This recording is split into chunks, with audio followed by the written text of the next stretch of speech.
Good morning, students. Today we are starting our new unit.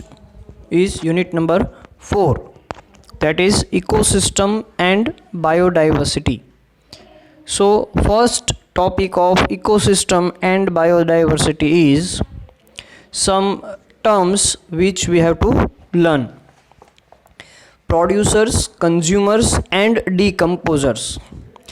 હવે આ જે term છે એમાં પહેલી બે ટર્મ છે કે જે આપણે સાંભળેલી હોય, પ્રોડ્યુસર્સ એન્ડ કન્ઝ્યુમર. બરાબર. પ્રોડ્યુસર એટલે કે નિર્માતા અથવા તો ઉત્પાદક, અને કન્ઝ્યુમર એટલે કે ઉપભોક્તા. હવે આ જે શબ્દો છે એ જનરલી આપણે રેગ્યુલર લાઈફમાં સાંભળેલા હોય. પ્રોડ્યુસર જે છે એ આપણે મૂવીમાં ઘણી વખત સાંભળેલા હોય નામ પ્રોડ્યુસર તરીકે. એ સિવાય કોઈ પણ વસ્તુનું પ્રોડક્શન કરતા હોય એને પણ પ્રોડ્યુસર કહી શકાય. ઉત્પાદક એટલે જે કોઈ પણ કંપનીમાં કોઈ વસ્તુ બનાવે છે, ઉત્પાદન કરે છે.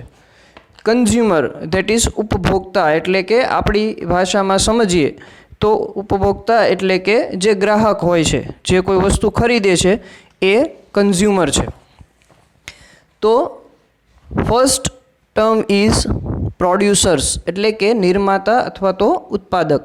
પણ આ જે ટર્મ આપણે જોવાની છે એ ઇન ટર્મ્સ ઓફ ઇકોસિસ્ટમ એટલે કે કુદરતી રીતે જે ઇકોસિસ્ટમ, જે જંગલ કે એમાં જે બને છે એના અનુસંધાને જોવાનું છે. So producers are any kind of green plant. Green plants make their food by taking sunlight and using the energy to make sugar. The plant uses this sugar, also called glucose, to make many things such as wood, leaves, roots and bark. Trees such as the mighty oak and the grand American beech are examples of producers. હવે producer એટલે કે ઉત્પાદન, જે નિર્માતા છે, કોને કહી શકાય? તો કે જે ગ્રીન પ્લાન્ટ છે એટલે કે જે વૃક્ષો છે એને આપણે કહી શકીએ. હવે આ પ્લાન્ટમાં કઈ રીતે હોય કે એ લોકો જે પોતાનું ફૂડ લેતા હોય એ ફૂડ પોતાની જાતે બનાવે છે. બરાબર. પોતાનું ફૂડ પોતાની રીતે તૈયાર કરે છે. કોઈ પણ જીવ છે, એ વૃક્ષ હોય, પશુ પક્ષી હોય, પ્રાણી હોય કે માણસો હોય, એ દરેક એક જીવ છે કે જેને ફૂડની જરૂર પડતી હોય, ખોરાકની જરૂર પડતી હોય.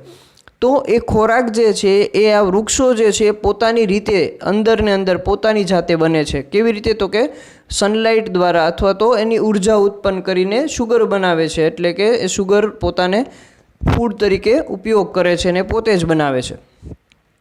તો આ શુગર જે છે એને ગ્લુકોઝ કહેવાય છે. અને એ કઈ કઈ જગ્યાએ જતું હોય તો કે એ લાકડામાં જે છે, પછી પાંદડા છે, એના મૂળ છે અથવા તો એની છાલ છે, આ બધી જગ્યાએ એ વસ્તુ પહોંચતી હોય જેથી એ વૃક્ષ એક ઉગે છે.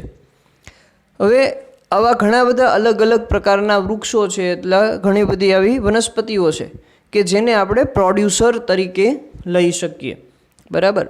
તો આ જે છે એ પ્રોડ્યુસર કહેવાય કે જે ફૂડ પોતાની જાતે બનાવે છે. સિમ્પલ કન્સેપ્ટ કે પોતાનું ફૂડ, પોતાનો ખોરાક પોતાની જાતે બનાવે છે, કોઈના ઉપર ડિપેન્ડન્ટ નથી, સિવાય કે સનલાઇટ એટલે કે સૂર્યપ્રકાશ જે કુદરતી રીતે છે. બરાબર. એ સિવાય કોઈના ઉપર ડિપેન્ડન્ટ છે નહીં. કન્ઝ્યુમર એટલે કે ઉપભોક્તા એટલે કે ગ્રાહક કહી શકીએ. તો any organism that can't make its own food. Consumers have to feed on producers or other consumers to survive.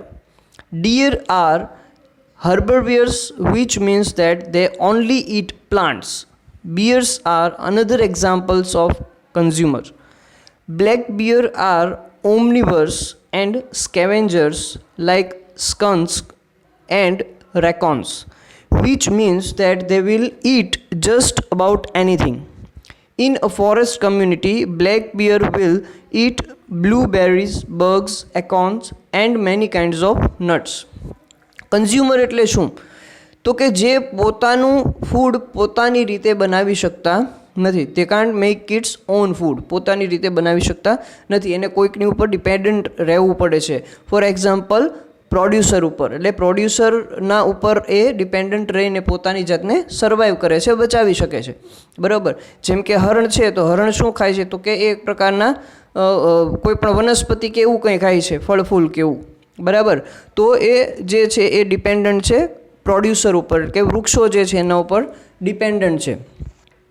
એ માત્ર શું ખાય છે તો કે માત્ર પ્લાન્ટને એવું જ ખાય છે, વૃક્ષોને એવું જ ખાય છે, એટલે કે શાકાહારી છે એવું કહી શકીએ. એ સિવાય બીજા જે કોઈ રીંછ કે એવા પ્રાણીઓ છે એ પણ એક પ્રકારના કન્ઝ્યુમરનો એક્ઝામ્પલ છે, કારણ કે એ બીજા કોઈ વસ્તુ ઉપર, જેમ કે હરણ છે તો એના ઉપર ડિપેન્ડન્ટ છે. તો જે કોઈ પણ પ્રાણી અથવા તો કોઈ પણ જીવ એ બીજા ઉપર ડિપેન્ડન્ટ છે એને આપણે કન્ઝ્યુમર કહેશું. બરાબર. બ્લેક બિયર છે એ ઓમ્નિવર્સ છે, એટલે સર્વભક્ષી, એ બધી વસ્તુ ખાય છે. બરાબર. એ પ્રાણીનો પણ આહાર લેશે અને વૃક્ષ કે એવું પણ ખાશે. સ્કેવેન્જર્સ કે વસ્તુ બીજી કોઈ વસ્તુને પણ સાફ કરીને ખાશે. આવા ઘણા બધા એ પ્રાણીઓને એવું છે કે જે લોકો કન્ઝ્યુમર છે, ઇન શોર્ટ કે જે બીજાના ઉપર ડિપેન્ડન્ટ છે for the food.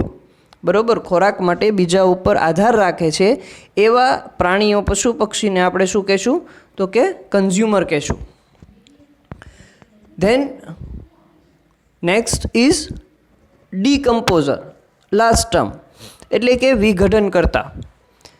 An organism that primarily feed on dead organisms or the waste from living organisms. હવે આ કેવા પ્રકારના છે તો કે જે કોઈ પણ વસ્તુને ખરાબ કરીને અથવા તો બગડેલી કોઈ પણ વસ્તુ ખાય છે. કોઈ પણ વસ્તુ જનરલી એ શું કરે તો કે કોઈ પણ વસ્તુને મારીને ખાય. જેમ કે સિંહ કે એવા કોઈ છે પ્રાણી કે એ શું કરશે તો કે પોતાનો શિકાર કરશે, પણ એને શું કરશે, પહેલાં મારી નાખશે અને પછી એને ખાશે. બરાબર. ઘણી બધી વખત જે છે એ જીવતામાંથી કંઈ પણ બગડેલી ખરાબી હોય એવા પણ અમુક પક્ષીઓ કે પ્રાણીઓ કેવું હોય કે જે ખરાબી ખાતા હોય. બરાબર. જે સારી વસ્તુ નથી. Decomposers are the garbage men of the animal kingdom. They take all the dead animals and plants and break them down into their nutrient components so that plants can use them to make more food. Decomposers in the forest come in many different shapes and sizes. Shelf fungus is a fungus that grows on the sides of trees. It grows into the tree and decomposes it slowly. Have you ever been walking through the woods and come across a dead log that falls apart and is full of dirt? That is because decomposers have been eating and digesting that log for several years, turning it into dirt that is wonderful for plants. હવે આ decomposer જે છે એ એક પ્રકારનો કચરો જે છે એ ખાતા હોય છે. બરાબર. કોઈ પણ પ્રકારનો, કોઈ પ્રાણીને મારીને ખાવું હોય અથવા કોઈ જીવતું પ્રાણી છે, જીવ છે, એને કંઈ પણ ખરાબું છે એ ખરાબી ખાવી હોય તો એ બધી વસ્તુ આ પ્રકારના પ્રાણીઓ જે છે ખાતા હોય. જેમ કે કોઈ ફંગસ છે અથવા તો ફૂગ જે છે, એ ફૂગ જે છે વૃક્ષોમાં થતી હોય ઘણી બધી વખત, તો એ વૃક્ષને ધીરે ધીરે જે છે એ ખરાબ કરીને એ ખાતા હોય. વૃક્ષોમાં પણ અમુક પ્રકારની આવી બીમારી હોય જેને આપણે આવી રીતે જોઈએ છીએ. તો આ ડીકમ્પોઝર જે છે એ કોઈ પણ વસ્તુ ખરાબ જે હોય છે એને ખાતા હોય છે, એને ખોરાક તરીકે લેતા હોય છે. અલગ અલગ શેપ, અલગ અલગ આકાર અને સાઇઝમાં હોય છે, જે આપણે જોઈ શકીએ. લાકડામાં ઘણી વખત જે છે અમુક પ્રકારની ખરાબી થઈ જતી હોય છે. બરાબર. વૃક્ષોમાં થતી હોય છે. તો આ દરેક વસ્તુ જે છે એને ખરાબ હોવી અને ખાવું અથવા તો કોઈ પણ જીવને મારીને ખાવું. બરાબર. તો આ જે છે એ પ્રકારનાને આપણે ડીકમ્પોઝર્સ જે છે એ કહીએ છીએ. So this is the terms which we have to learn for this unit. આ જે યુનિટ જે છે આખું, એ યુનિટમાં આ પ્રકારની ડિટેલ્સ છે એ આવે છે કે ફૂડ ચેન આખી જે છે એ આપણે આગળ જોવાની છે. તો એમાં આ 3 ટર્મ જે છે એ ઇમ્પોર્ટન્ટ છે: પ્રોડ્યુસર્સ, કન્ઝ્યુમર્સ એન્ડ ડીકમ્પોઝર્સ. એટલે કે નિર્માતા અથવા ઉત્પાદક, કન્ઝ્યુમર્સ એટલે કે જે આપણે ગ્રાહક કહી શકીએ અથવા તો એને ઉપભોક્તા કહી શકીએ, અને ડીકમ્પોઝર્સ એટલે કે વિઘટન કરતા, એટલે કે જે કોઈ પણ વસ્તુને ખરાબ કરીને ખાતા હોય છે અથવા તો મારીને ખાતા હોય છે. So this is four today. Next આપણે ટોપિક જોઈશું નેક્સ્ટ ટાઈમ. Thank you.